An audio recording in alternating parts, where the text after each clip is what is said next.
Weak, the host said, loud enough for strangers to laugh. You're going to lecture my security team at my party. They laughed when the maintenance worker tried to advise security, called him weak, said he didn't belong near important people. He only nodded, calm, already measuring exits and crowd flow. What happened next forced every guest to watch their mistake. This story is about dignity tested by disaster and reclaimed through courage. Before I show you the exact moment when a single father stood between terrified guests and a loaded weapon, remember this. By the way, where are you watching from? Tell me in the comments below and stay with me, because this story will show the exact moment a mocked single dad becomes the shield everyone depends on. Victoria Langdon turned away as if he'd been erased. The donors followed her lead, smiling into their drinks, pleased to have a target that couldn't bite back. Ethan Cross, a state maintenance supervisor, stood in this ballroom for seconds, only because the power had flickered and the sound system had stuttered. He'd pointed at the layout, not at her. Too many bodies near the east wing doors. Velvet ropes narrowing the corridor. A guard placed for looks, not angles. In Victoria's world, help only counted when it came from the right people. He didn't argue. He nodded, as if corrected about a light bulb, and walked back into the service wing. Main. Down here, the estate stopped pretending. Pipes ran along the ceiling. The air smelled like paint and wiring. The noise was a steady mechanical hum. This was where power never looked, and where he was expected to stay. His stake wasn't pride. It was his daughter, Lena, 9 years old, waiting in the staff lounge with a backpack and a book. Since his wife died, he measured rooms like other men checked weather, exits, locks, where a child could hide if adults lost their heads. He checked the fire panel logs. The earlier flicker had a signature. The generator hesitated, then recovered. A brief spike showed on the East Wing circuit, right where temporary vendors stage their equipment. It could be nothing. It could be someone drawing power they shouldn't. He radioed the contract security lead, keeping it simple.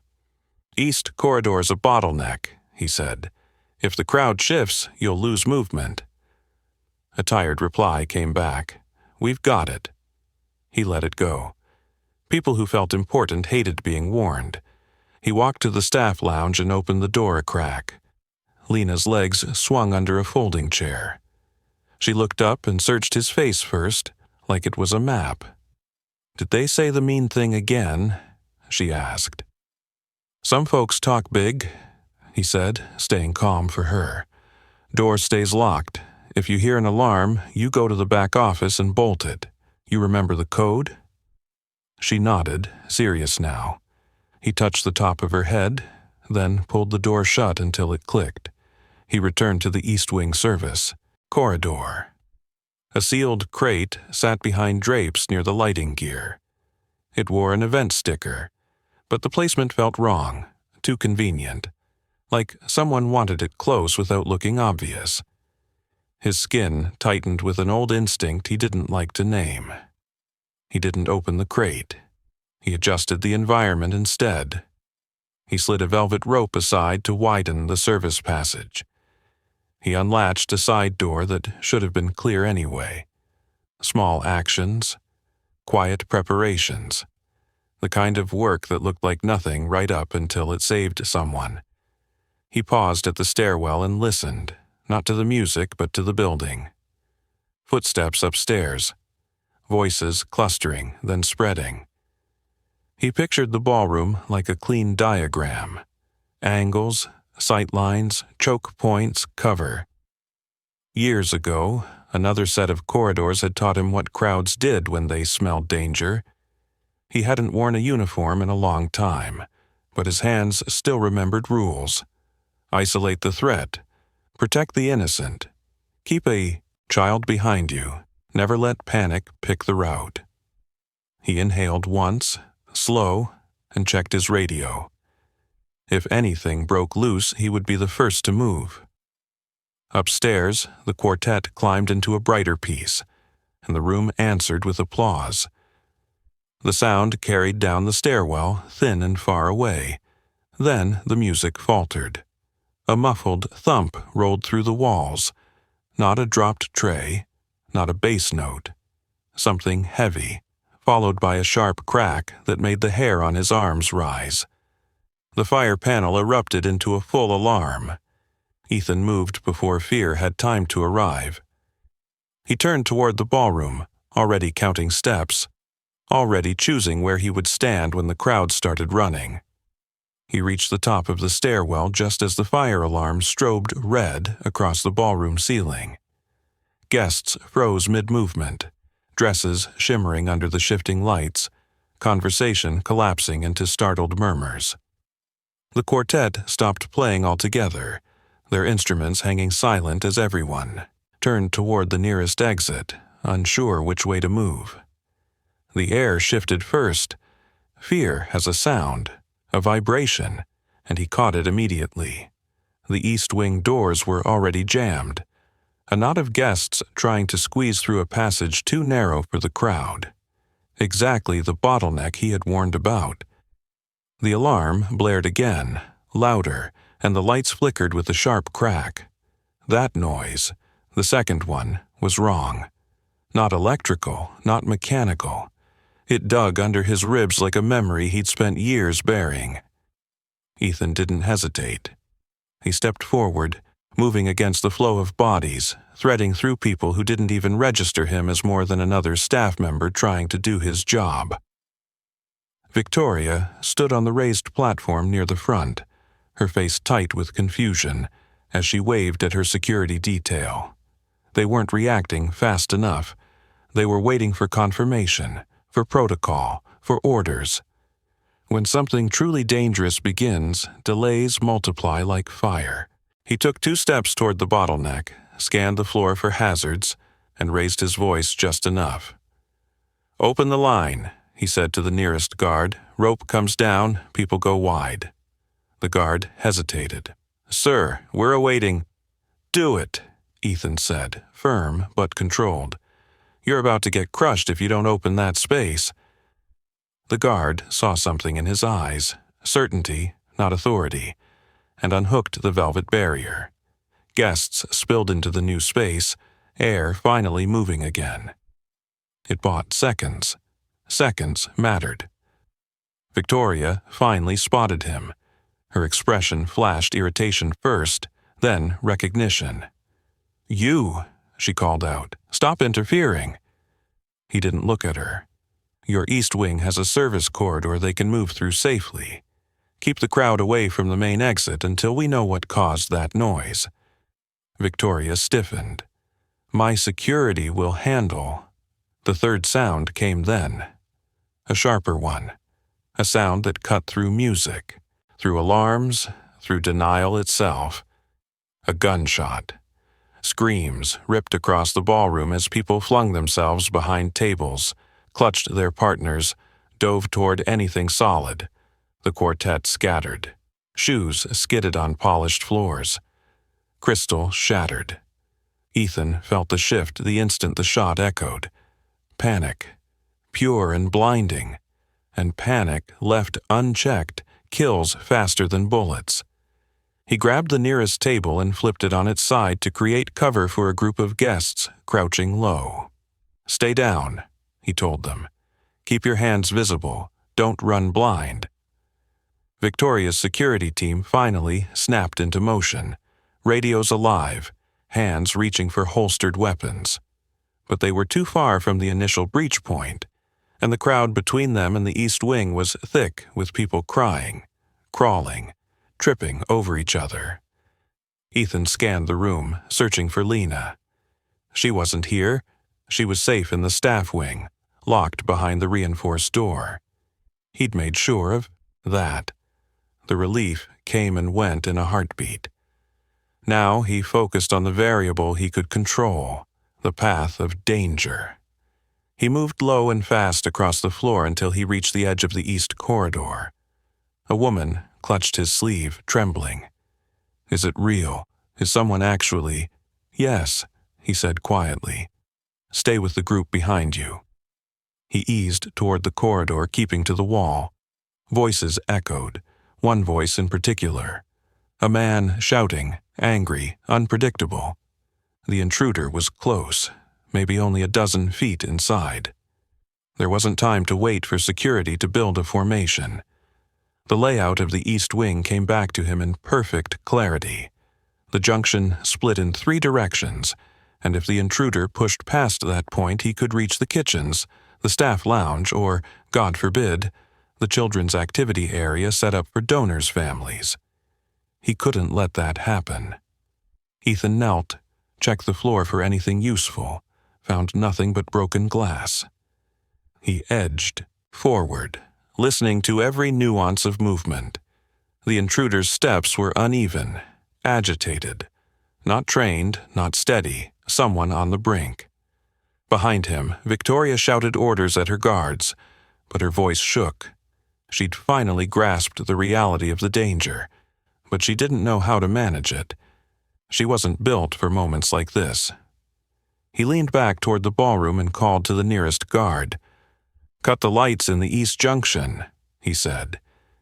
"If he gets to the split, you'll lose containment." "We don't have clearance to override." "Do it," he said, sharper this time. "If you don't, he'll break the line and you'll have casualties in 3 different wings." Something in his tone, again, overrode protocol. The guard keyed his radio. Seconds later, the eastern junction lights blinked out. Darkness swallowed that hallway.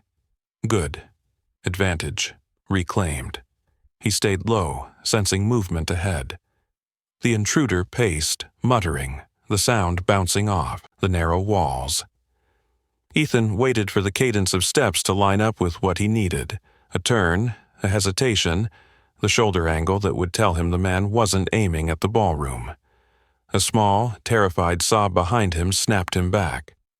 A girl, Amira Langdon, crouched only a few feet away, frozen between the corridor and the ballroom doorframe. She shouldn't have been this close. A stray step, and she'd be in the direct line of fire. Ethan shifted immediately, placing his body between her and the darkness of the corridor. She clung to the wall, trembling. "It's okay," he whispered, steady but urgent. "Stay behind me. Do not move unless I tell you." The intruder's shadow stretched along the floor. Step, step. Then the barrel of a gun appeared in the half-light, and Ethan positioned himself to be the line the danger wouldn't cross. The gun barrel glinted in the dim corridor, inches past the threshold, and Ethan shifted just enough to shield Amira without blocking his own sightline. Her breath hitched, soft as paper tearing, and he felt her fingers grip the hem of his shirt. He kept one hand extended behind him, steady and firm, telling her without words that she wasn't alone, that she wouldn't be left exposed for even a heartbeat. A silhouette moved in the shadows. The intruder's footsteps grew heavier, more deliberate. This wasn't someone bluffing. This was someone who'd already crossed one line and was willing, maybe intending, to cross another. The corridor swallowed his muttering, choking it into fragments of anger and desperation. Ethan adjusted his stance, angling his body to block the intruder's view into the ballroom, while keeping Amira tucked behind his side. His shoulders lowered, his breathing steadied. Most people froze in moments like this. Most people begged for help. His training had carved out those instincts long ago, leaving only the calm that came when fear had no room left to grow. He raised his voice just enough to carry through the corridor. "You don't want to move forward. Turn around and walk back the way you came." The intruder's answer was a jagged laugh. "You think you're in charge," he snarled. "You think you can tell me anything." Ethan didn't reply. Words wouldn't change a man who already felt wronged. But tone could, silence could, positioning could. Behind him, the ballroom erupted with shuffling bodies and muffled crying. A guard tried to approach, But Ethan raised a hand without looking back, stopping him cold. One wrong step from anyone behind him, and the intruder would fire out of panic, not intent. The shadow shifted again, and Ethan saw enough of the man's posture to understand the danger. The barrel was too low, too shaky. This wasn't precision aggression. This was unstable desperation. A volatile threat, not a calculated one. He leaned just slightly toward Amira. "Move to your left," he whispered. "Slow, stay low, keep your hand on the wall until you reach the corner." I can't," she whispered. Her voice cracked. "Yes, you can," he murmured. "I'm right here, nothing's getting past me." Her feet shuffled against the floor. Inch by inch, she followed his instruction, hugging the wall. When her back finally touched the recessed corner behind him, he exhaled, quietly, but enough to reset his focus. Then he stepped fully into the corridor. The intruder's shape sharpened. A man in a staging crew vest, jaw set tight, eyes wild with something that wasn't simply anger. He held the gun with both hands, but his grip was wrong, the kind that makes a weapon even more unpredictable. Sweat glistened along his temple, catching the faint light bleeding from the emergency panels. "Stay back," he barked. "All of you stay back. He took everything from me. Tonight, he gets to feel it." He meant Victoria. That much was clear. Her voice trembled behind Ethan, but she stayed several feet back now, shielded by her guards. For once, she didn't bark an order. She didn't challenge. She understood, if only for a moment, that she wasn't the authority anymore. Ethan lifted his palms just enough to show they were empty. "You're pointing that in the wrong direction," he said. "Your fight isn't with these people." "You don't know my fight," the man snapped. "You don't know what he did." "I know this," Ethan said. "If you fire that weapon, it doesn't hit the person you think it will. It hits whoever panics first, a stranger, a child, someone who had nothing to do with a choice you didn't like." The intruder's shoulders twitched. His breath hitched. Anger burned in him, but beneath it, fear. The kind that blinds people to everything except the story they've told themselves. "I warned them," the man rasped. "I sent letters. I told them what this party meant. They didn't care. He didn't care." Ethan took a slow step forward. Then another. The man didn't fire. The hesitation was real, a thin edge he could use. "You came through the east loading route," Ethan said. "You know this building isn't simple. You know you have nowhere to go if you move deeper. Think about what happens if you corner yourself." The man's breath dragged in and out, ragged. "You shouldn't know that," he muttered. "I know more than you think," Ethan said. The intruder's eyes narrowed, confused. Good. Confusion interrupts dangerous momentum. Then a chair scraped hard behind them, a guest losing balance. The sound shot through the corridor like a trigger.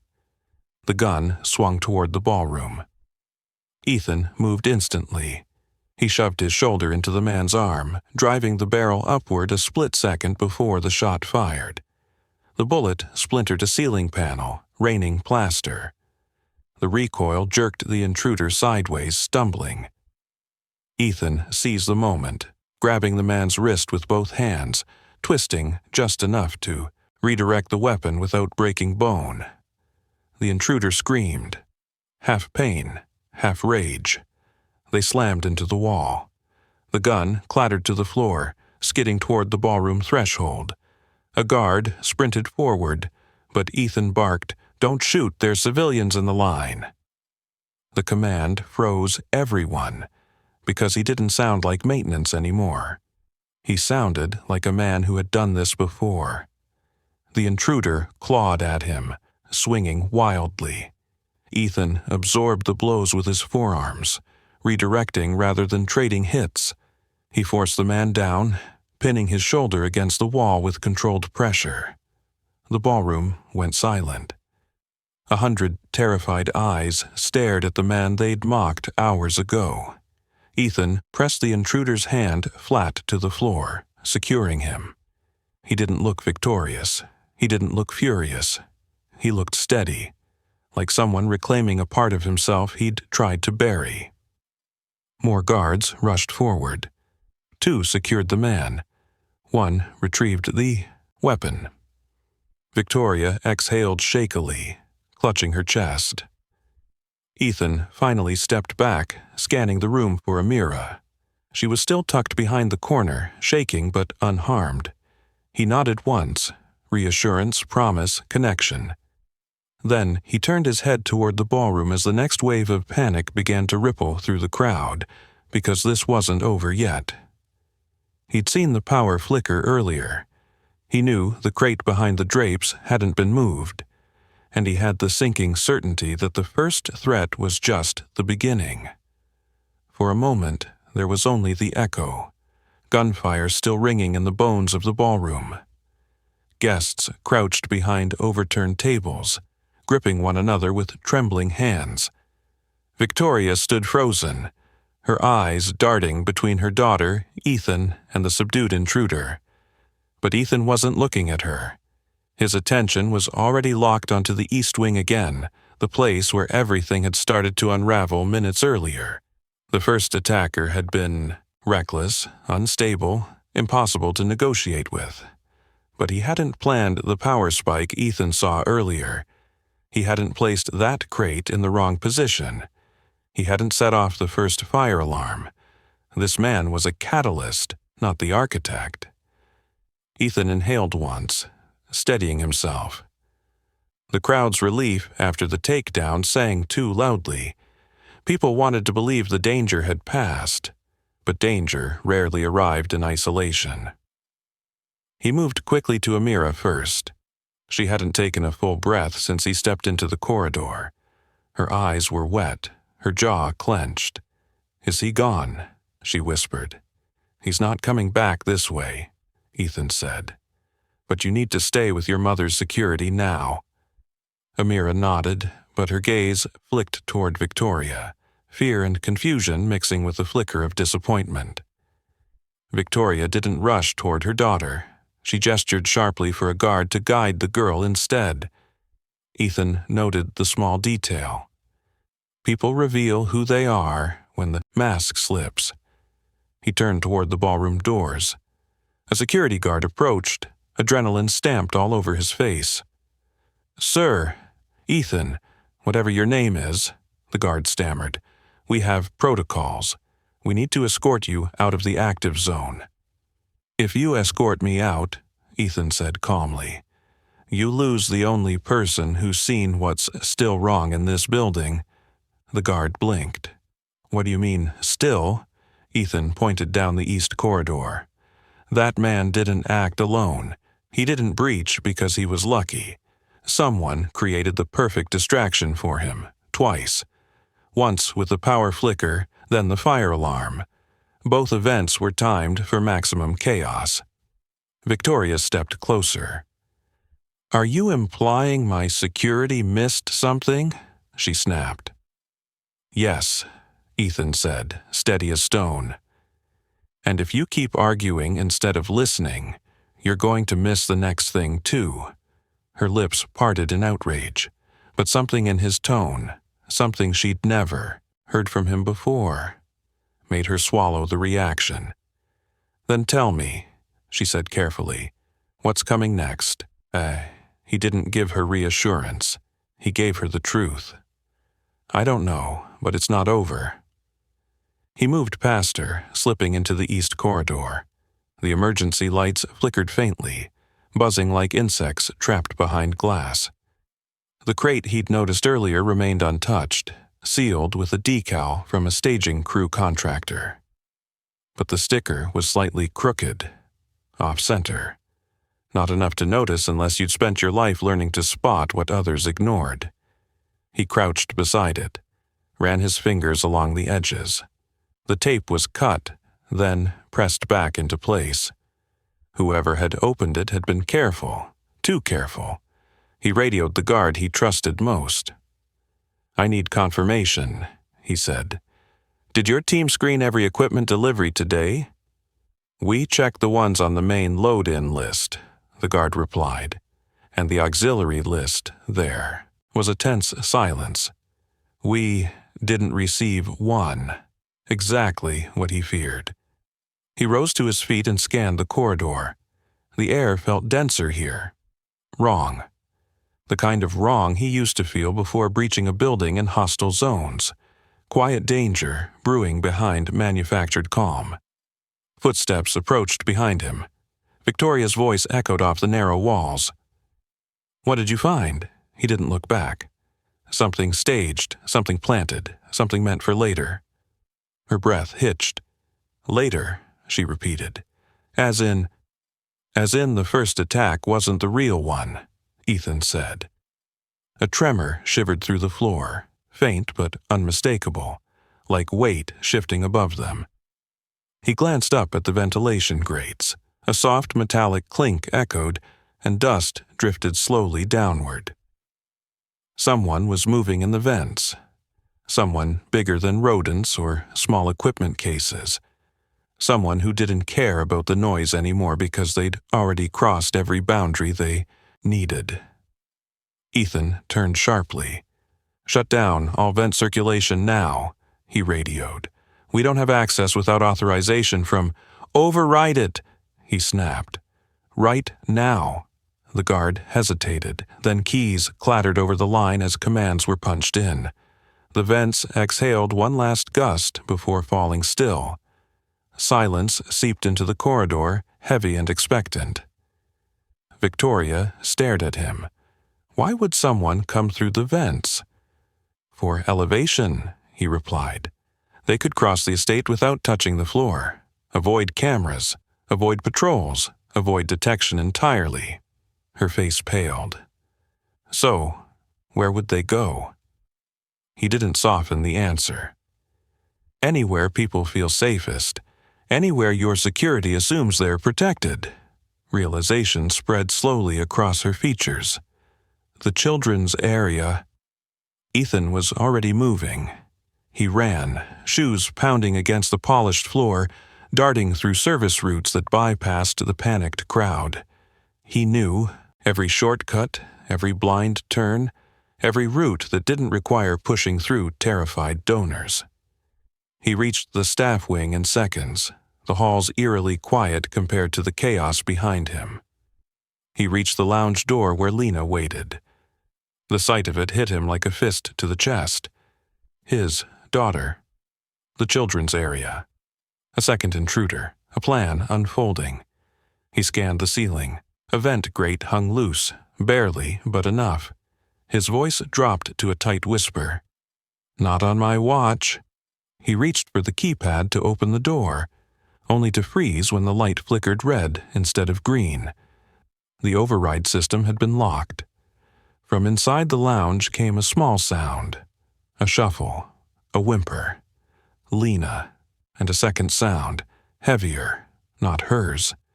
Ethan's pulse carved a sharp line through his throat as he stepped closer.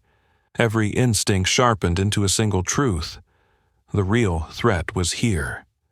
And this time, he wouldn't be able to tell anyone to stand back. The red keypad light blinked, steadily, indifferent to the panic rising in Ethan's chest. Behind the reinforced door came another muffled sound, his daughter's breath catching in fear, and a second movement, heavier, paced and deliberate. Someone was inside the staff lounge with Lena. Someone who had come through the vent before the circulation shut off. Someone who had planned this part long before the first intruder fired a gun. He pressed his palm flat to the door, lowering his voice to a controlled whisper. "Lena, it's me. Move to the far corner. Don't speak. Don't run. Just stay small." Silence answered him, not because she wasn't there, but because she had grown up learning how to hide when chaos broke loose. She remembered. She listened. She trusted him. Good, that trust would save her life. He shifted back a step and scanned the frame, checking for tampering. Slight scuff marks below the keypad, a hairline scratch near the hinge. Not an amateur. Whoever this was knew how to bypass physical locks just long enough to slip inside, then relock the system to trap anyone else out. Victoria's guard reached the hallway behind him, panting. "What's wrong? Why aren't you opening?" Ethan shot him a look that froze the question on his tongue. "There's someone in that room with my daughter," he said quietly. "Call for backup, but nobody rushes this door unless I say so. You'll get them killed." The guard swallowed hard and stepped back. Victoria arrived seconds later, breath tight, eyes darting between Ethan and the sealed door. "My security team is coming." "They're too slow," Ethan said. "He's already in there." Victoria paled. "He, the second intruder, why would he target children?" Ethan didn't sugarcoat it. "Because that's where the panic hits hardest. That's where leverage lives." Her hand flew to her mouth, and for once she didn't have a retort or an order. Just fear. Ethan moved to the vent above the door. It hung open by 2 screws instead of 4. He pulled a slim tool from his pocket, a tension wrench he always carried for repairs, and tightened the screws just enough to prevent the intruder from climbing back out that way. "Do all vents lead into the lounge?" Victoria whispered. "No," Ethan said. "Only the ones the kids use for climate flow, and that's exactly why he picked it." He pressed his ear to the door. Footsteps paced softly. The sound pattern told him everything he needed. Weight shifting forward, then stopping, examining the child, listening for movement, waiting for the next reaction. A predator. He exhaled, slow, steady. Panic couldn't have him. Lena needed the man she knew, the father who never raised his voice, who never hesitated, who always came back for her when life stole too much too soon. He tapped the door's frame once, loud enough for the intruder to hear, not loud enough to draw a reaction from Lena. The footsteps inside paused. Then, after a moment, a voice spoke. Too calm, too intentional. "You're her father." Not a question. A statement. Ethan felt the hair rise on his arms. "You don't want to do anything reckless," he said. "Oh, I do," the voice replied softly. "Tonight wasn't about the man in the ballroom. It's about the woman who runs this estate, the one who hides behind money. She took more than property. She took lives. This is balance." Victoria staggered backward. "What? What is he talking about?" Ethan didn't answer her. He only angled his body so she couldn't stand in the line of fire if the door opened. "Let her go," he said through the steel. "Why would I?" the intruder murmured. "She's the only thing that will make her mother come down here without her guards." Victoria drew in a sharp breath. "Me, he wants me." "No," Ethan said without turning. "He wants a spectacle. A cornered mother is predictable. A trapped child is leverage. You're not going anywhere near this door." Victoria's voice cracked. "Then what do we do?" He stepped closer to the keypad. "You stay back, and you watch how this ends." The intruder spoke again. "You're calm for a man whose daughter is trembling in the dark." Ethan didn't let emotion leak into his voice. "You don't know what my daughter and I have lived through. You don't know what I've done to protect her. Calm is the only thing that keeps people alive." A beat of silence stretched. Then the intruder said, "You sound like someone who's kicked in doors like this before." He wasn't wrong, but Ethan didn't confirm it. Instead, he traced the keypad's wiring pattern. Older model, secondary bypass hidden beneath a thin metal plate. He slid his wrench into the seam, lifted the corner, and exposed the override circuit. He memorized the sequence years ago while maintaining the estate. Green wire for primary lock, yellow for failsafe, black for emergency override. But someone had cut the yellow line. Professional. He adjusted the wires quietly. Behind the door, the intruder's pacing grew agitated, like he sensed the change in Ethan's breathing. "You're trying something," the voice warned. "Don't. If this door moves, she dies first." Ethan froze. The guard behind him inhaled sharply. "Sir, we can't just stand here." "We can," Ethan said. "We're not triggering anything he can hear." He tugged at the black wire, locating the manual bypass notch. It was tiny, barely a hinge the size of a fingernail. But if he could slide it open without snapping it, the system would unlock quietly, silently, without alerting the intruder. He positioned the wrench tip. Then another sound came from inside the lounge, a soft thump. Something, or someone, had tipped over. "Lena," Ethan murmured, not realizing he'd spoken. The intruder laughed. She tried to move. Kids always do. They think adults protect them. But parents are the weakest link in any room. That was the moment Ethan's restraint crystallized into something hard, precise, and immovable.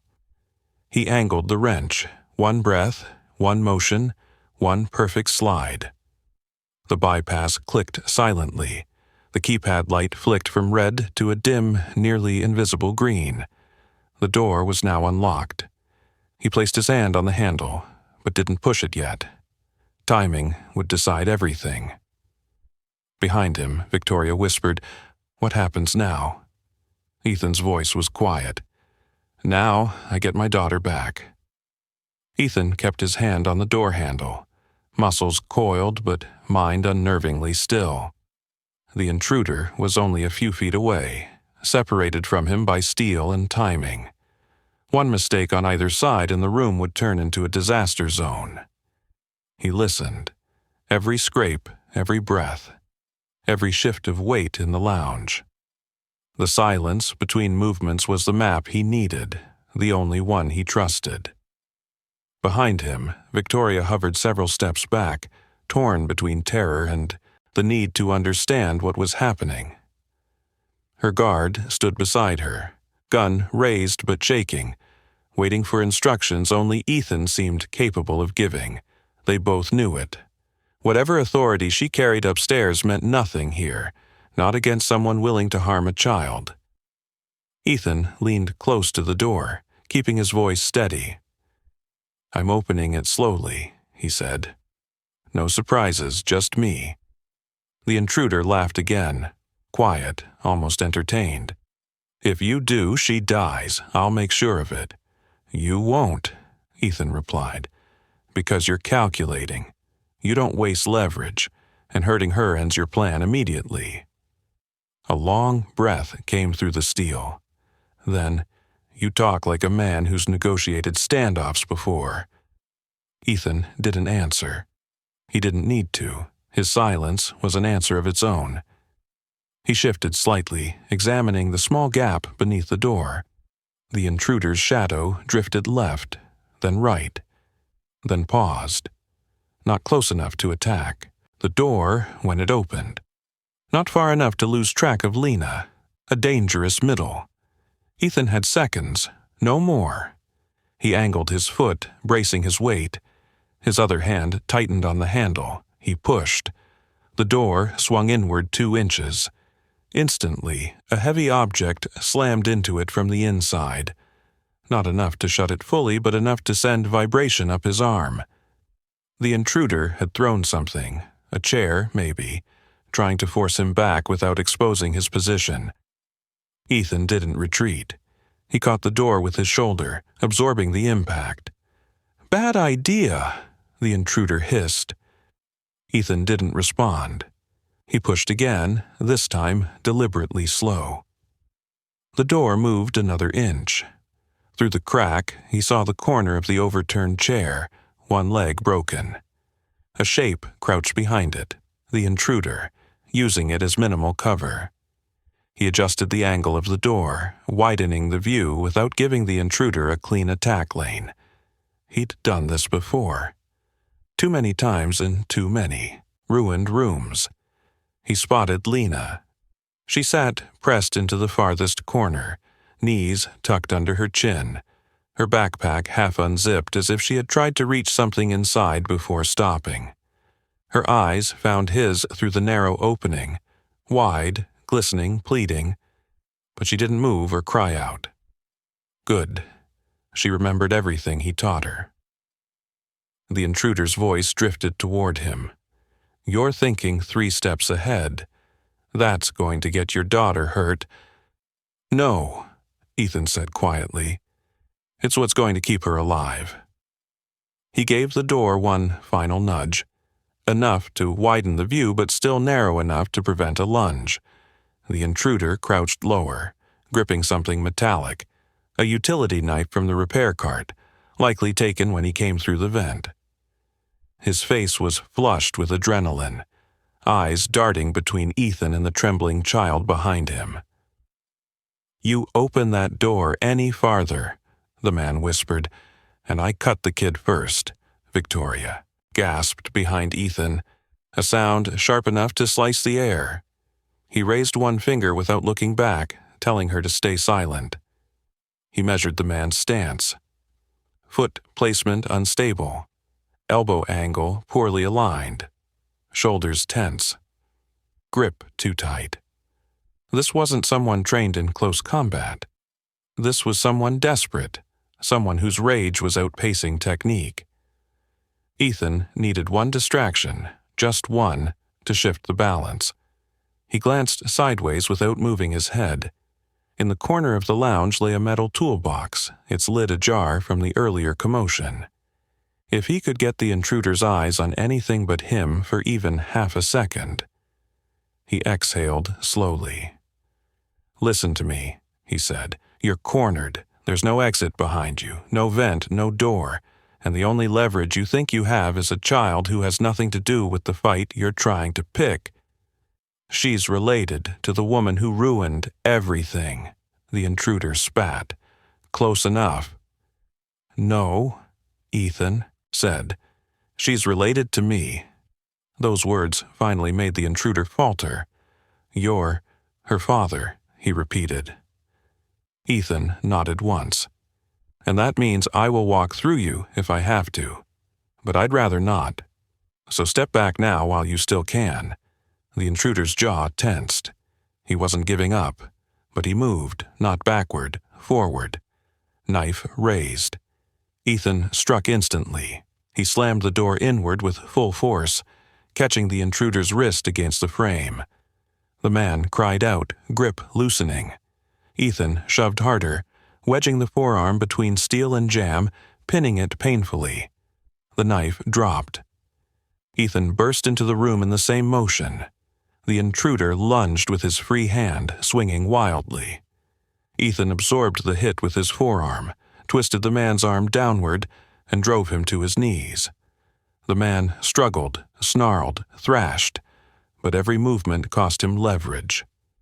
Within seconds, Ethan had him face down on the floor, one knee pressed firmly between his shoulder blades, the other pinning his legs. Lena crawled toward Ethan, tears running, but he shook his head gently. Stay there, sweetheart. I'm okay. You're okay. Victoria stood frozen in the doorway, her hand trembling against her mouth. Her guard surged forward to cuff the intruder, but Ethan's voice cracked like a command through the air. Don't shoot. Don't rush him. I've got control. The guard hesitated, then obeyed. Because the man beneath Ethan wasn't moving anymore, and the room was finally safe. Ethan pulled Lena into his arms for the briefest moment before standing, scanning the ceiling vent again. He wasn't satisfied. There had been 2 anomalies tonight. 2 breaches, 2 attackers. But only one motive. This wasn't a revenge act, it was an operation, and whoever orchestrated it wasn't done yet. For a long beat, the only sound in the lounge was Lena's breathing against Ethan's chest. The second intruder lay cuffed and face down, his wrists secured by the guard finally brave enough to approach. Victoria hovered in the doorway, pale and unsteady, staring at the man who had nearly taken her daughter and then at the man who saved her twice in the same night. This time, she didn't speak. She didn't rebuke. She didn't question. She just watched him, the shape of her world bending under the weight of reality. Ethan eased Lena behind him and stood fully. His eyes swept the ceiling, then the walls, then the vent a second time. Something about the setup still scratched at him. Something about the timing, the movement pattern, the fact that two attackers came through two entirely different routes. They weren't working together, but they were working for the same person, and whoever that person was had orchestrated a sequence, not a single attack. He stepped into the hallway again, Lena gripping the hem of his shirt as she followed. The guard dragged the intruder into the corridor, waiting for instructions that wouldn't come from Victoria anymore. Ethan glanced down the hall toward the ballroom. The echo of chaos still carried faintly, muted shouts, scattered sobbing, the metallic clatter of security repositioning. The estate was still on its knees. Everyone thought the danger was over. They wanted it to be over. It wasn't. Victoria stepped closer, her voice thin. Why would they come here? Why tonight? Why us? Ethan didn't look at her. Because the crowd was big enough, the building complicated enough, and your security predictable enough. She stiffened as if he'd slapped her. Predictable. Yes, Ethan cut in, gently but firmly. Because people with wealth forget what desperate people learn early. Systems fail where pride blinds them. She blinked, shaken by the assertion. Then what do you think they're after? He turned fully toward her for the first time since the chaos began. Not your money, not your reputation. They're after pressure, leverage, something or someone that forces your hand. My hand in what? She demanded, frustration bubbling beneath her fear. Whatever contract, property, or decision put you in someone's crosshairs, he said. You know what it is. You don't need me to tell you. Her breath faltered. She said nothing. He didn't push her for details, not yet. The priority was keeping people alive, then unraveling the motive afterward. He motioned for the guard. Secure him in the maintenance storage, reinforced walls, no windows, only one entrance. The guard nodded and dragged the intruder down the corridor.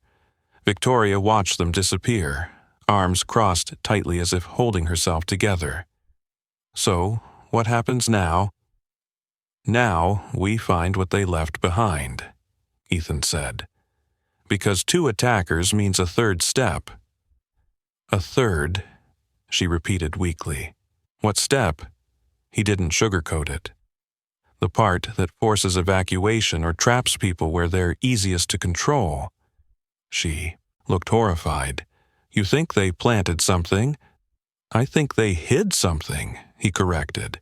And if I'm right, it won't be in the ballroom. It'll be in the service routes, the places your guests don't look. He moved down the hall, Lena trailing him until he knelt and looked her in the eyes. Sweetheart, stay with the guard. Don't leave his side. Do you understand? She nodded, wiping her face.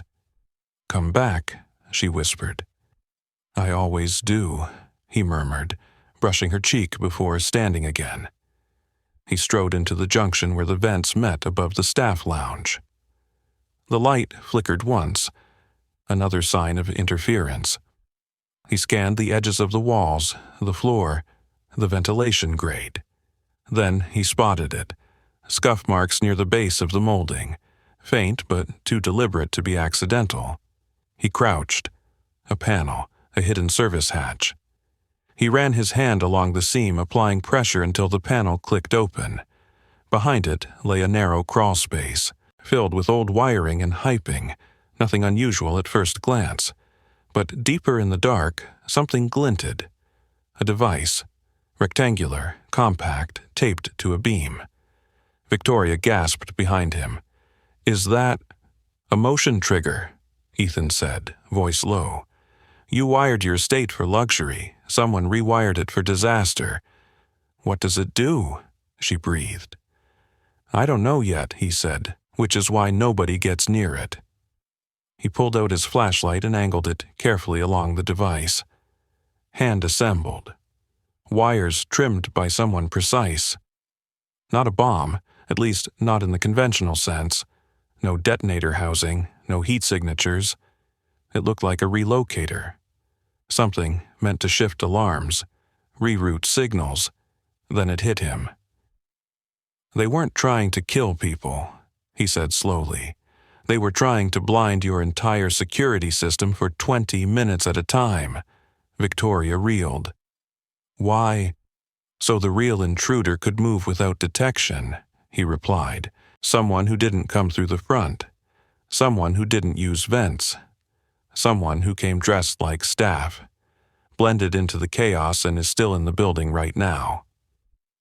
Her face drained of color. There's another one. There's always another one when the plan is this layered," Ethan said. A distant thump echoed from the main hall. The kind that didn't come from panic, but from doors shifting or equipment being moved. Victoria clutched the wall. "What do we do?"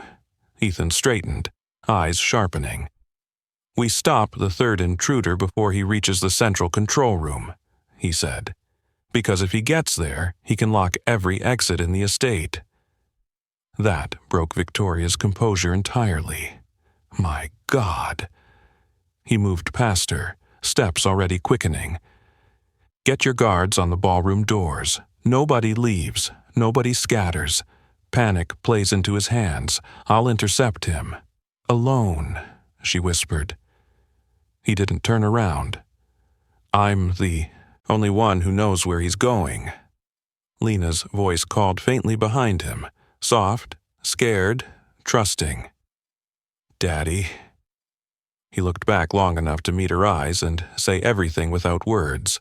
Then he sprinted into the service corridor toward the part of the estate where no guest had ever walked, and where the most dangerous man in the building was already heading. Ethan sprinted through the service corridor, the estate's polished noise fading behind him as the narrow passage swallowed sound. This was the part of the building built for maintenance workers. Unseen, uncelebrated, forgotten. The perfect place for someone who wanted to move unnoticed. Pipes vibrated overhead. Fluorescent lights flickered as if reacting to his urgency. He traced the intruder's likely path with instinct, sharpened by years of tactical work. The central control room was the estate's spine. Whoever reached it could override the lock system, jam radios, disable alarms, and plunge the building into chaos. If that happened, there would be no evacuations, no rescue routes, no visibility. Hundreds of guests would be trapped in a maze designed by someone who believed luxury itself was protection. The third intruder knew exactly where to go, and he was ahead of Ethan. Ethan reached the first fork in the corridor and stopped, not to catch his breath, but to listen. Footsteps carried differently in service routes. They echoed off metal, not marble. They followed the heartbeat of the building. There. Faint, measured strides, not rushed, not reckless. The third man wasn't panicking. He was confident, prepared. Ethan moved again, quieter this time. His steps landed on the balls of his feet, soft but swift. The corridor narrowed as he approached the electrical wing. Tools hung on hooks along the walls. His eyes scanned everything. Shadows, angles, corners where danger might breathe quietly. Ahead, a doorway was cracked open, just an inch. Too intentional, a distraction. He didn't go through it. He slid along the wall and approached the next intersecting passage instead, one that would flank the intruder's route. He knew every shortcut, every maintenance bypass. He'd repaired them, crawled through them, lived in the quiet world behind the estate's glamour for years. He reached the side passage and paused. A shadow moved just around the corner. Ethan tightened his stance, preparing to intercept, when a sudden voice cut through the air behind him. "Stop, right there," a man called. Calm, controlled. Ethan didn't turn immediately. Body language said everything. The voice was too steady for a panicked guest, too sharp for a fleeing criminal. But when he did turn, he saw him, the third intruder, standing at the intersection dressed in a staff uniform, holding a compact tool device with wires coiled around his wrist. Not a gun. Something worse. Something built to interact with the estate's systems. The man lifted the device slightly. "You're smarter than the others," he said. "I didn't expect anyone to track this path so quickly." Ethan didn't move closer. He measured the distance, 8 feet. Too far to tackle without telegraphing. Too close to retreat without inviting pursuit. "You came through the service gate," Ethan said. "No vents, no fake deliveries. You used the employee entrance." "Of course," the man replied. "Privilege blinds people. But the ones who work here, they understand the structure. They know where the real access points are." He wasn't wrong, and that made him more dangerous. Ethan shifted subtly, preparing for a break in the conversation he could use. "You planted a signal rerouter," Ethan said. "So your steps wouldn't show on the network." "Yes," the man nodded. "But your little discovery in that vent panel cut my window short. Impressive. Quite the resume you've kept hidden." The way he said it told Ethan one thing. The intruder had researched him. He knew enough to recognize military precision when he saw it. Ethan took a slow breath. "You're after Victoria, not the guests, not the children. I'm after accountability," the man corrected. "And the only way to get it is to strip her of the illusion that she's untouchable." "That illusion?" Ethan said quietly. "You've already shattered it." The intruder tilted his head, studying him. "Maybe, but not enough. I need her to watch everything she controls fall apart. And the fastest way to do that," he lifted the device, "is for me to finish what the other two started." "You won't reach the control room," Ethan said. The man smiled. "You think you can stop me?" "No," Ethan replied. "I know I can." The intruder didn't flinch. He simply pressed a small switch on the device. A loud metallic clunk echoed through the corridor. Ethan recognized it instantly, the sound of magnetic locks shifting. He lunged. The intruder dodged, swinging the device. Ethan blocked the hit with his forearm, feeling the sharp sting of metal. He twisted the man's wrist, trying to force the device free. The intruder countered, pushing his weight into Ethan, driving both of them into the wall. Ethan grunted, but didn't break stance. He redirected the man's momentum, sending him stumbling backward. The intruder caught himself, pivoted, and darted toward the control room corridor. Ethan followed. The chase hammered through the narrow path, past utility closets and breaker boxes. The estate vibrated under their feet as systems shifted into lock mode. Doors sealing, routes closing. He had minutes, maybe less, before the estate became a cage. Ethan closed the distance. The intruder swung around a corner, but Ethan anticipated it, grabbing his shirt and yanking him back. They slammed into a metal cabinet, tools clattering to the floor. The man fought viciously, throwing elbows and kicks, but Ethan blocked each one with practiced precision. He grabbed the man's arm, twisted, and pinned him against the cabinet. The device clattered from the intruder's hand. Ethan stomped on it. Sparks burst. The intruder roared and struggled harder, but Ethan's grip held steady, an immovable force built through grief, fatherhood, and training he never bragged about. Finally, the intruder's strength broke. He sagged against the cabinet, breath ragged. "Your fight is over," Ethan said. The intruder's head lifted enough to sneer. "You think she deserves to be saved?" Ethan's jaw tightened. "I don't care who deserves what. I care about who gets hurt next." The estate lights flickered once, then steadied, a sign that destroying the device had stopped the system override. Footsteps thundered from the far end of the corridor. Victoria's guards arriving late, weapons raised. Ethan stepped back from the pinned intruder, breath controlled. "Take him," he said. The guards surged forward. As they secured the third intruder, Ethan leaned his head back against the wall, breathing deeply. The estate was safe, for now. But the night wasn't over. Not until he walked back into that ballroom and faced the woman who had mocked him in front of everyone, now fully aware that he'd saved her entire world. Subscribe with bell on, because the next moment changes everything for Victoria. And for him. Ethan pushed himself off the wall, just as Victoria's guards hauled the intruder away. His muscles still hummed with adrenaline, but the estate around him was finally steady. The flickering lights had gone still. The security system had stopped its frantic locking sequence, and the hallways no longer vibrated with threats waiting to bloom. For the first time all night, the building exhaled, but he didn't. Victoria's voice echoed faintly from deeper in the service wing. Tight, breathless, determined. She was moving toward him, not away. A shift he wouldn't have believed hours ago.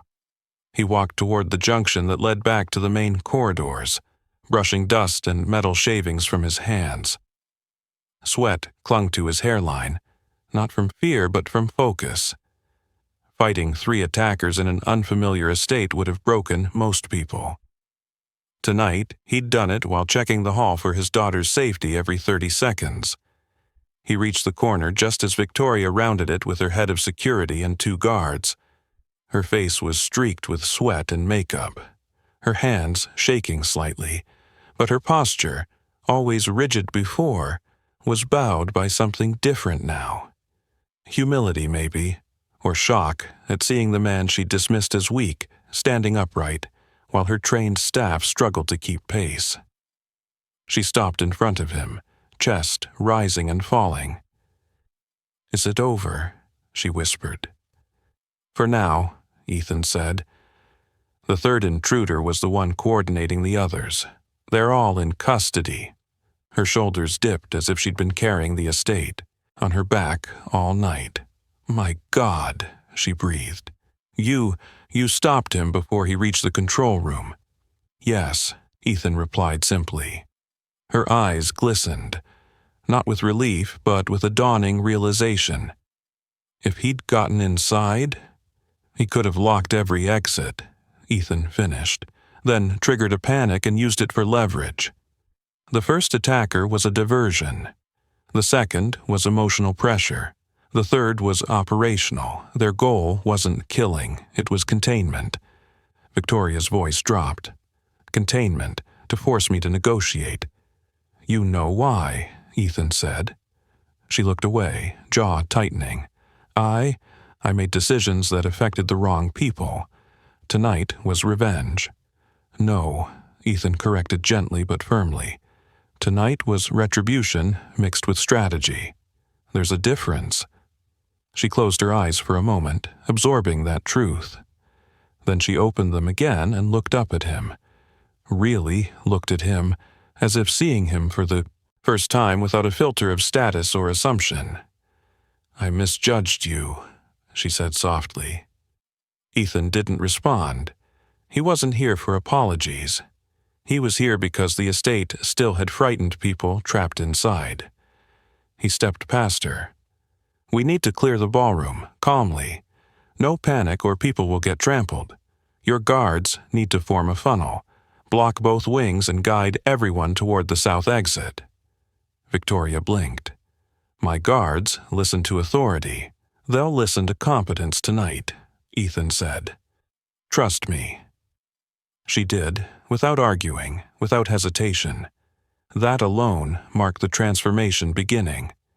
They reached the main corridor leading to the ballroom, where dozens of shaken guests were gathered, whispering, crying, clutching their phones. When Ethan entered, a ripple went through them. Not fear, not panic, but recognition. They'd seen him earlier, shielding children, standing between danger and the helpless, fighting attackers with precision, none of them expected from a maintenance supervisor. A man in a tuxedo stepped forward. Sir, is it safe? Yes, Ethan said, voice strong enough to carry. But we need to move carefully, no running, no screaming, follow the guard's instructions. Another guest, an older woman, lifted a trembling hand. You saved those children. You saved all of us. He shook his head lightly. We're not done yet. Let's get everyone out first. Victoria stepped beside him, not in front of him, not above him, but beside him, and addressed the room with an unsteady voice. Everyone, please remain calm. We are escorting you out in an orderly fashion. You are safe. Follow the instructions from... Her voice faltered, then she gestured toward Ethan. From him, he knows what he's doing. Murmurs spread through the crowd, respect replacing fear, awe replacing judgment. Ethan guided them toward the south wing. Guests followed in a slow, controlled stream. When someone stumbled, he steadied them. When someone panicked, he calmed them. Victoria watched every gesture, every word, every moment with a dawning comprehension that shook her more than the intruders had. And then, the moment he had been waiting for arrived. At the far end of the hall stood Lena, guarded by a staff member but scanning the crowd anxiously. When she saw him, her face split into a trembling, relieved smile. She ran into his arms, burying her face in his chest. He held her close, his breath finally catching in a way nothing else tonight had managed. "Daddy," she whispered, clinging to him. "Are you done now?" "Yes," he murmured. "You're safe. That's all that matters." Victoria watched them with a silent shock, her eyes softening as she saw the single father she'd mocked earlier become the center of gravity in the room, a man every guest gravitated toward. A younger man approached him next, someone he recognized vaguely as one of the donors. "Sir," he said, voice unsteady, "security told us you used to be military. Is that true?" Ethan didn't respond immediately. He placed a hand on Lena's back and nodded once. The donor swallowed. "Then thank you for everything." Others echoed it, whispered, spoke, murmured gratitude that slowly filled the hall. Ethan didn't bask in it. He simply nodded, redirecting them toward the exit. As the final guests moved out, Victoria approached again. This time without arrogance, without superiority, without anything but raw, humbled sincerity. "You saved my daughter," she said quietly. "You saved all of us. I don't know how to look at you the same way after tonight." He turned just enough to meet her gaze. "Then don't," he said. Her breath caught, a mixture of respect and realization. Because tonight the hierarchy she lived by had shattered, and the man she dismissed as weak had become the reason anyone survived. They stepped out into the cool night air just as emergency. Lights washed over the estate, the crowd spilling onto the lawn in trembling relief. But inside, something deeper had shifted. Not the building, not the systems, but the way every person there now saw Ethan, especially the woman who once looked straight through him. That was the first step toward everything that would happen next. Night air rolled across the estate grounds, cool and salted from the nearby coast. carrying the smell of wet stone and torn soil. Emergency lights from patrol vehicles pulsed red and blue across the lawn, illuminating clusters of shaken guests wrapped in blankets, guarded by officers who struggled to piece together statements.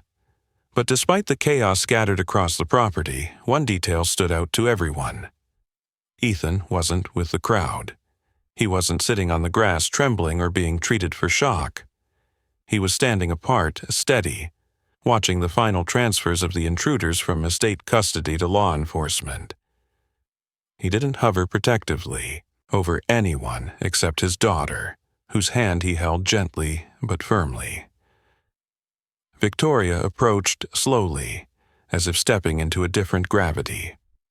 Earlier that night, she'd barely acknowledged his existence, unless it was to undermine it. Now she seemed careful not to interrupt something larger than herself. She stopped a few feet from him, unsure how to begin. "The officers, they want an incident account," she said softly. "From both of us." Ethan nodded once. "I'll speak to them." Victoria hesitated, studying him with an expression shaken loose from its old scaffolding. "Ethan, I know tonight wasn't your responsibility. You didn't have to risk your life for those people, or for my daughter." Her voice thinned. "But you did, without question." He didn't reply. Gratitude wasn't the point, and she knew it. She looked down at Lena, who leaned quietly into her father's side. "Your daughter is very lucky," Victoria said gently. Ethan finally spoke. "I'm the lucky one." His tone left no room for argument. He turned toward the officers waiting near the patrol car. Victoria followed, keeping a respectful distance. When they reached the officers, an investigator with weary eyes stepped forward. "Mr. Cross, Ms. Langdon, we need your statements." Victoria opened her mouth, but Ethan nodded first. "Start with the timeline," he said, calm and precise. 3 attackers. The first entered through the east stage setup. The second used the ventilation route connected to the children's wing. The third accessed the estate through the service entrance and attempted to override the system. The investigator blinked. "You noticed all that during the incident?" Ethan didn't answer with pride. Only fact. "It's my job to know the estate structure." Victoria cut in unexpectedly. "Not that job," she said. "He's being modest." She looked directly at the officer. "He served in Navy tactical operations before he worked here." The officer straightened. "That explains the precision." Ethan shifted slightly, uncomfortable with the attention. "I did what anyone should have done." The investigator shook his head. "No, most people wouldn't have acted. You intercepted all 3 attackers and prevented mass containment." Victoria clasped her hands. "And saved countless lives." Ethan didn't acknowledge it. Instead, he escorted Lena a few steps back so she wouldn't hear graphic details as the investigators began clarifying the sequence. When the questioning paused, Victoria moved to stand beside him again, quieter this time. "You didn't tell anyone who you used to be," she murmured. "It wasn't relevant to my job," Ethan replied. "It's relevant now," she said, almost to herself. He didn't argue. He watched the intruders loaded into vehicles and listened as officers confirmed the building was cleared.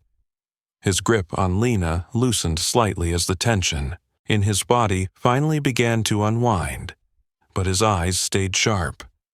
Tonight had taught him one truth. Safety could disappear as quickly as a light bulb flickering out.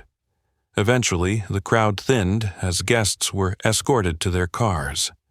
The estate lights dimmed to emergency settings, bathing the courtyard in amber glow.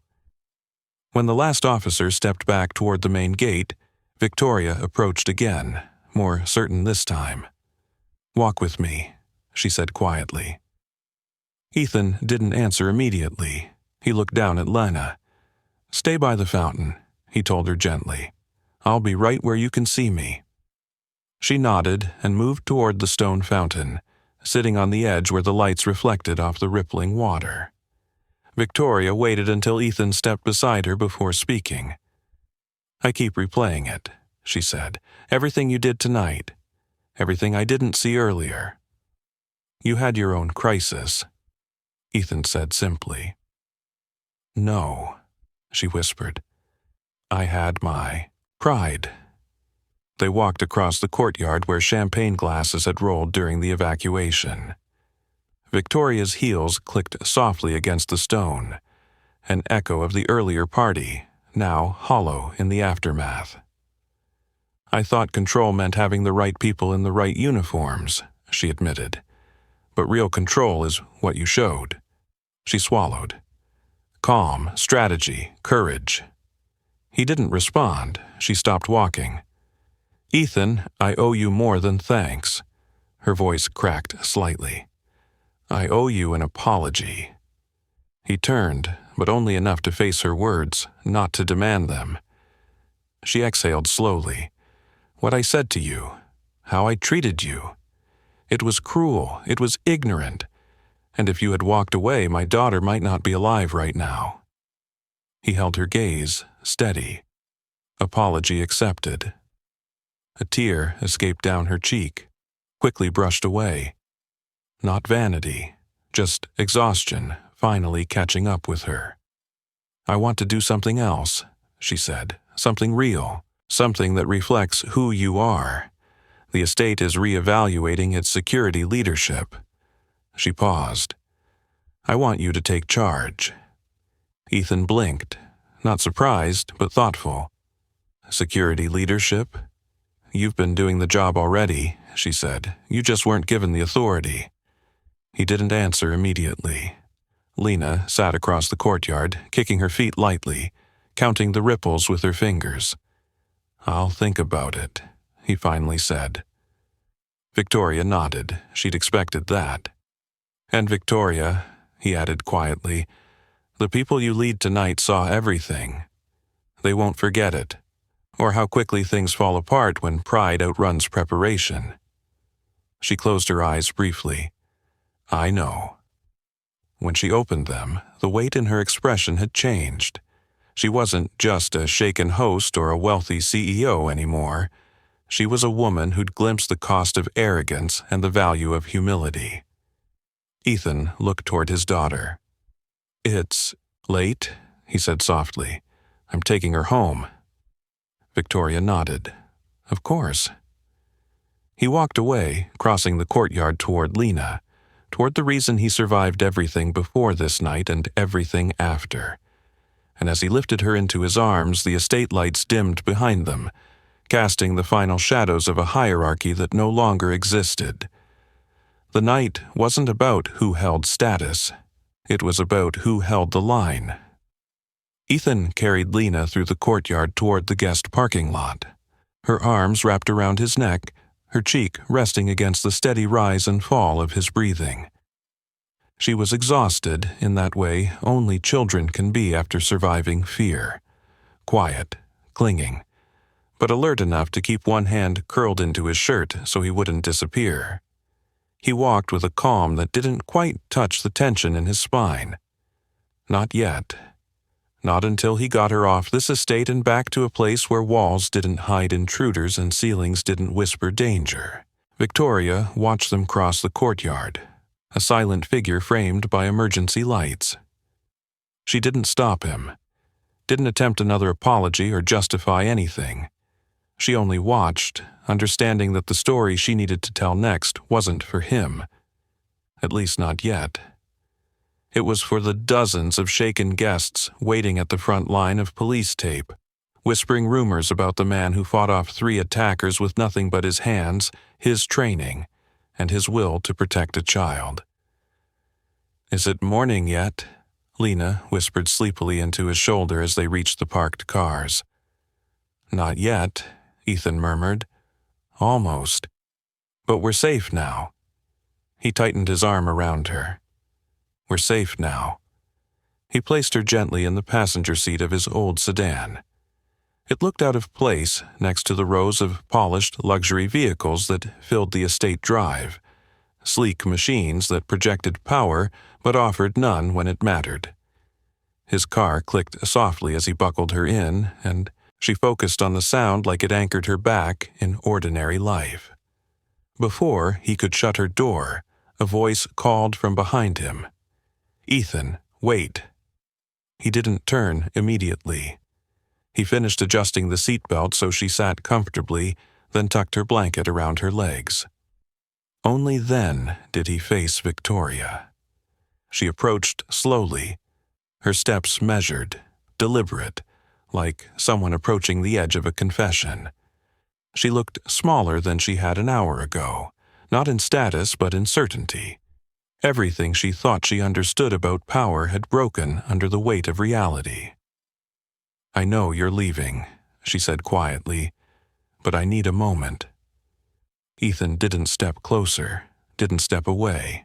He simply waited. She clasped her hands. "The guests, they saw what you did. They're asking about you. Reporters are going to be here in the morning. Some are already sending messages to my team." She shook her head slightly. "And my board wants answers, especially after the system failures." He kept his expression unreadable. "You'll give them your side." Victoria exhaled shakily. "I'll give them the truth, that you prevented a mass casualty event, that you saved the estate from lockdown, that you saved my daughter." He didn't respond. He didn't need praise.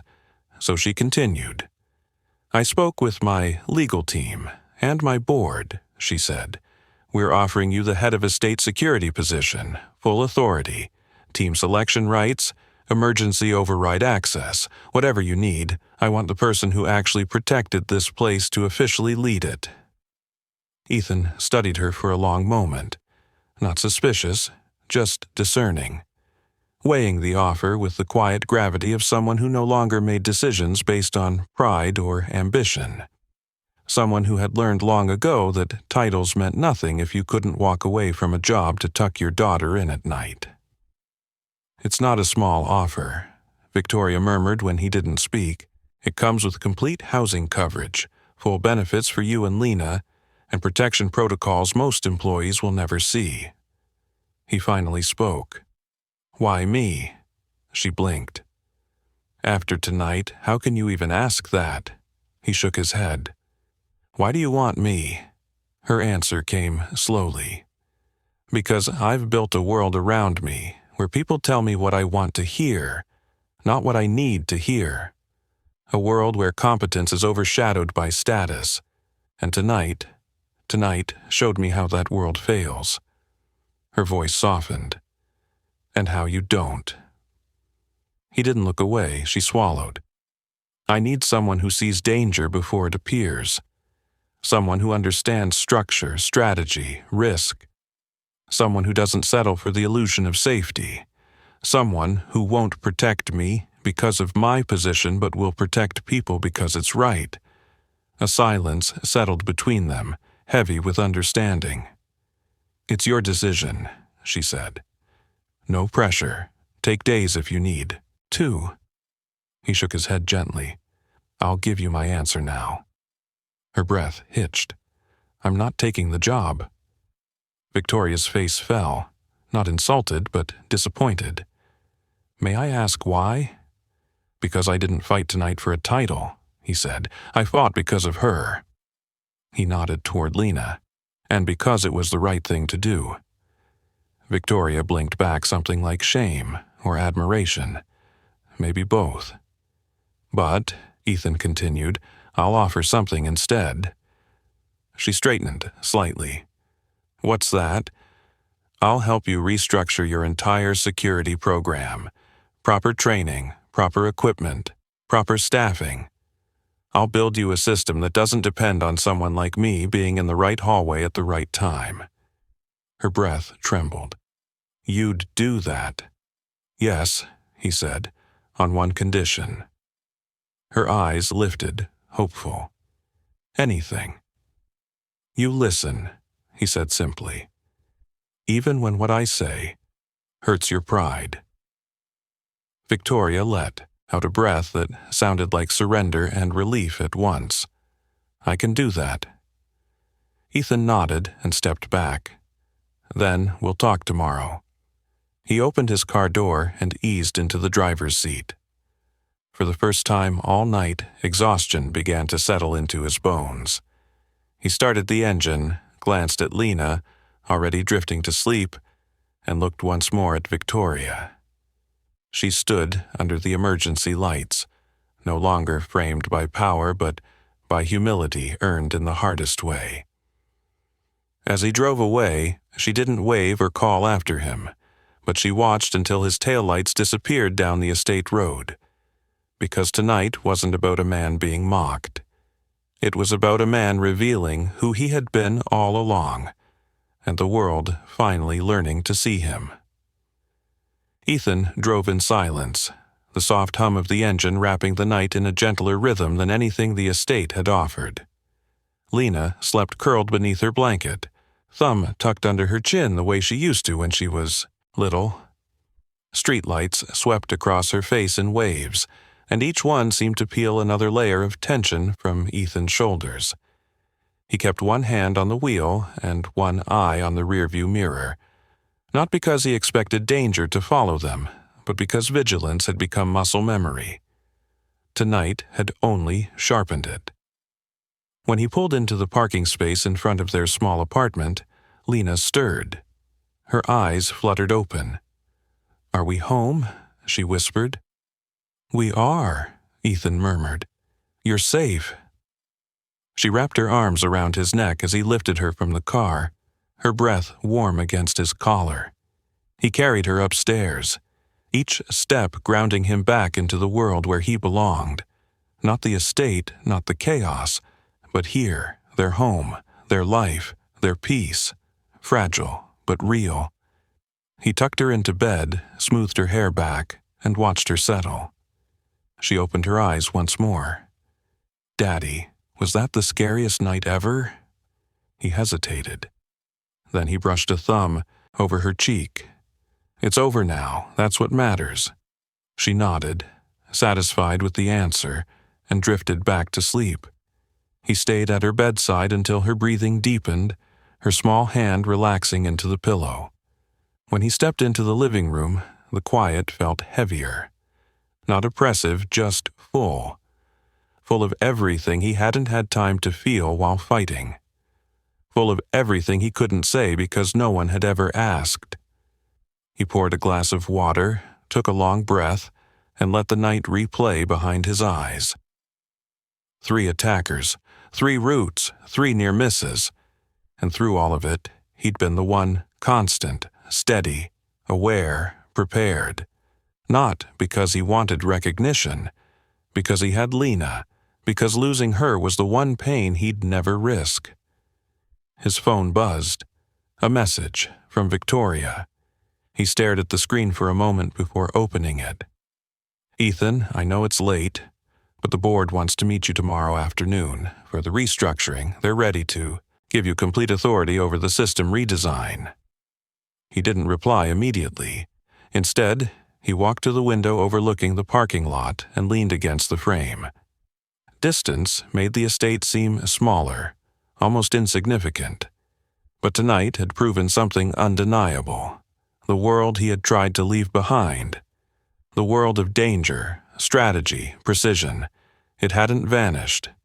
It had been waiting quietly for a trigger. Tonight's crisis had simply ripped the cover off it. But something else lingered too. Respect. Real, earned, witnessed respect. Not the polite nods he collected as a maintenance worker. Not the dismissive glances that treated him as background noise. But genuine acknowledgement from people who had watched him stand between danger and their families. He typed slowly. "I'll be there." He set the phone down and exhaled, long and low. Not anxiety, not dread, resolution. He wasn't going back into the tactical world. He wasn't returning to a uniform. He was building something new, something safer, for people who didn't even know how close they'd come to tragedy. The next morning came quietly. Lena padded into the kitchen wearing her favorite sweater, the one with the uneven stitching she'd sewn herself. "Can we have pancakes?" she asked, like children do when life tries to return to normal faster than the adults can. "Yeah," he said softly. "Pancakes." As he mixed batter, she sat at the counter swinging her legs. "Daddy, last night you were like a superhero." He smiled barely. "Superheroes wear capes. I just wore my work shirt." "But you protected everyone," she insisted.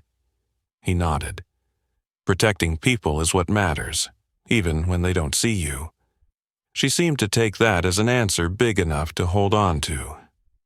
Later that day, he drove to the estate again, not to fix lights or repair pipes, but to sit at a table with executives who had only ever seen him as part of the background.